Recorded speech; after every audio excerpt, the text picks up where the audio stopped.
So a long time ago, in a galaxy far, far away called Fort Jackson, South Carolina, I was learning the soldier job of being a chaplain assistant. And this is not an assistant chaplain. This was this is like the assistant to the chaplain.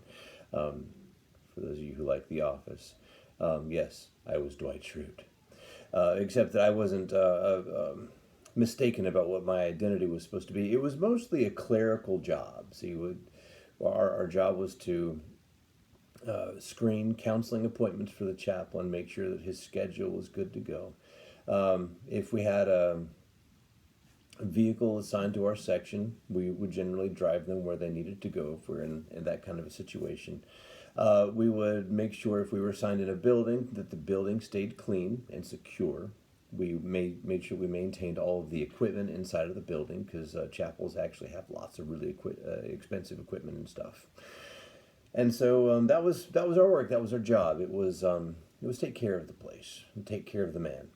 In combat zones, we had one extra duty, which was to keep him safe. And that's usually whenever you talk to a chaplain assistant, that's the first thing we bring up was like, I was the chaplain's bodyguard. It's like, it's not like we were like, well, some dudes did, like racing through like hails of gunfire and whatnot. But mostly we tried to make sure that we kept them safe because chaplains were important to a combat unit.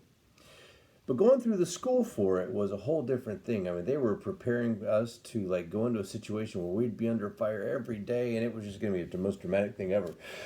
And they also prepared us to eat lots of really bad food. We went through the dining facility, 3 meals a day, and boy, it just there's a certain point in time you just can't eat army food anymore. And so I began to daydream about how great it would be to have a peanut butter and jelly sandwich. Now, understand, when I say peanut butter and jelly sandwich, I do peanut butter and jelly a little bit differently than, well, my wife at least, but I mean, like other people too. When I make a peanut butter and jelly sandwich, I make sure that I max out the full load on that slice of bread. Now, what kind of slice of bread is really unimportant to me because I have so much stuff on the bread I can't even take. The bread is just the delivery vehicle for grape jam and chunky sweet peanut butter. None of that natural stuff and nothing smooth, please. I love to be able to taste the peanuts in there. I love it when the peanut butter is starting to drool. Just thinking about it now. But anyway, I began to daydream about it during our training sessions because I wasn't going to be able to have it. But I knew exactly what I needed to be able to make that peanut butter and jelly sandwich happen. And then one day we were given permission to go to the place where we could shop. It was called the Post Exchange, or if you're in the military, the PX, because we abbreviated everything. Why they never got around to abbreviating the commissary, which is where you go to get food, I'll never know. But I wound up at the commissary with a bag of bread, loaf of bread, a jar of peanut butter, and a jar of grape jam, and a big old smile on my face because I was eating the thing that I wanted. But the only way I could have made that happen is if, when they said, does anybody need to go get anything from the store? If I didn't have that in the back of my mind, it would have never happened. Because the thing that I desired was also the thing that I knew how to accomplish if I could just get the permission to go. So we read in Nehemiah chapter 2, starting in verse 1 in the ESV translation. In the month of Nisan, in the 20th year of King Artaxerxes, when wine was before him, I took up the wine and gave it to the king. Now I had not been sad in his presence. And the king said to me, why is your face sad, seeing you are not sick? This is nothing but sadness of the heart. Then I was very much afraid. I said to the king, let the king live forever. Why should not my face be sad when the city, the place of my father's graves, lies in ruins, and its gates have been destroyed by fire? Then the king said to me, what are you requesting? So I prayed to the God of heaven. And I said to the king, if it please the king, and if your servant has found favor in your sight, that you send me to Judah, to the city of my father's graves, that I may rebuild it. And the king said to me, the queen sitting beside him, how long will you be gone, and when will you return? So it pleased the king to send me when I had given him a time. And I said to the king, if it pleases the king, let letters be given to the governors of the province beyond the river, that they may let me pass through until I come to Judah, and a letter to Asaph, the keeper of the king's forest, that he may give me timber to make beams for the gates of the fortress of the temple, and for the wall of the city, and for the house that I shall occupy. And the king granted me what I asked, for the good hand of my God was upon me. You see, Nehemiah knew what it was going to take to rebuild his father's city. He knew what it would take to rebuild the wall around Jerusalem. He knew down to the detail, he knew that he would need letters to go through those provinces. He knew that he would need materials. He knew that he would just need permission from the man to be able to go. And he also knew that if it came time to ask, he needed to ask in such a way that he was quick and to the point, because he was talking to the king. The king, you are not allowed to look sad in his presence, because you are not allowed to bring his vibe down. All right, and so when the king said, you look sad, do you have an excuse here? If Nehemiah had given a bad excuse, and if God had not been with him, the king would have executed him, because he was killing his groove. Okay, so when the king said, you have never been down in my presence here.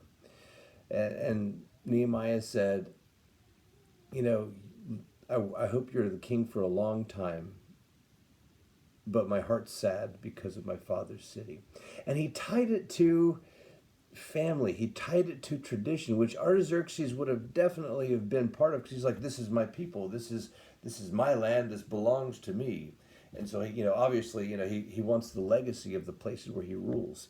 And so he ruled by way of having, governors here and governors here and governors here. And so when Nehemiah said, I need permission from that governor and this area right here to travel through, he knew how to work within his bureaucracy, even though he was just the guy that tasted his wine for poison.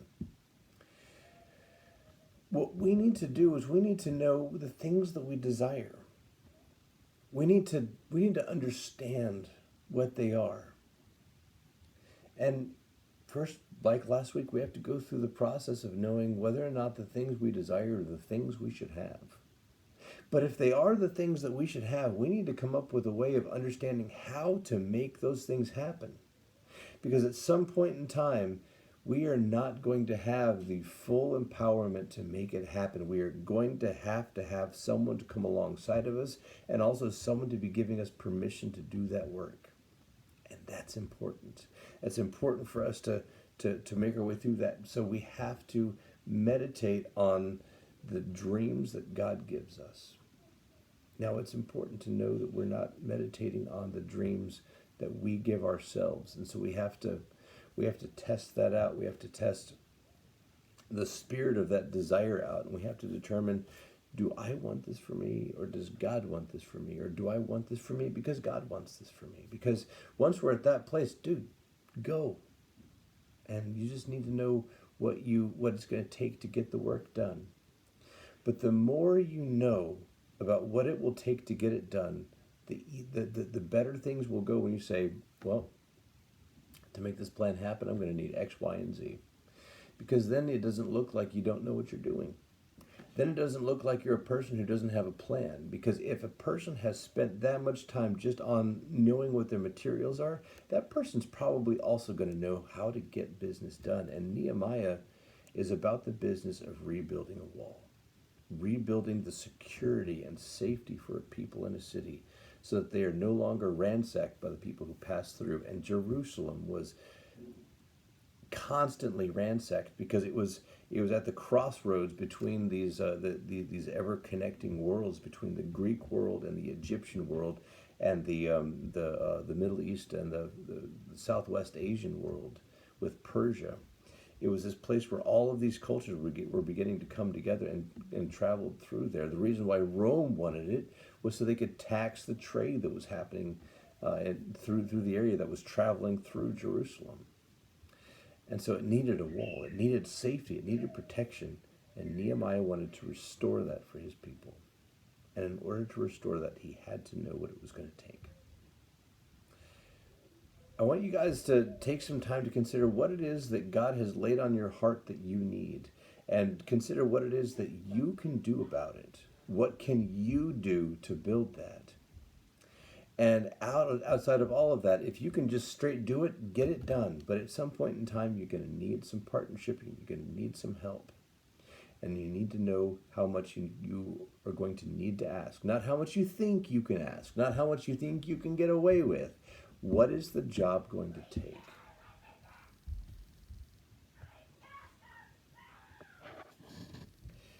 Every time we come up on a job, come up on something we want to ask for, there's something inside of us that just wants to say, I don't deserve to be given this. I don't deserve this much. I don't deserve. We need to let that go. If this is a dream that God has given you, and you have to be honest in that regard, but if this is a dream that God has given you, you are not asking for that resourcing for your dreams, but for God's commands.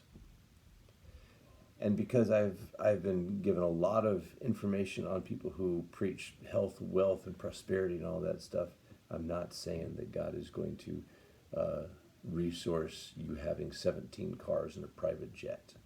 I'm saying if your dream is to teach people how to ice skate, you're going to need a good pair of ice skates, and you're probably going to need a bus ticket to someplace that gets cold enough for it to actually turn into ice. Or you're going to need access to the Dallas Stars arena. And if that's what God has laid on your heart that you're going to be doing, then you need to not be afraid to ask for those things, because God has commanded it, and He's commanded you to do it. When it was time for the Last Supper to take place, Jesus commanded His disciples to go to a house and say, the Master requires this, including the donkey, the upper room, all that stuff. He said, go get these things. And they didn't come back saying, well, instead of a donkey, we got you a tricycle. They brought the donkey He asked for. Instead of the upper room, they didn't come back and say, well, we got a picnic table reserved. They reserved someone's upper room for their Passover feast. When God commands us to do something, don't be afraid to ask for what it is that we need to get work done. Have a great week.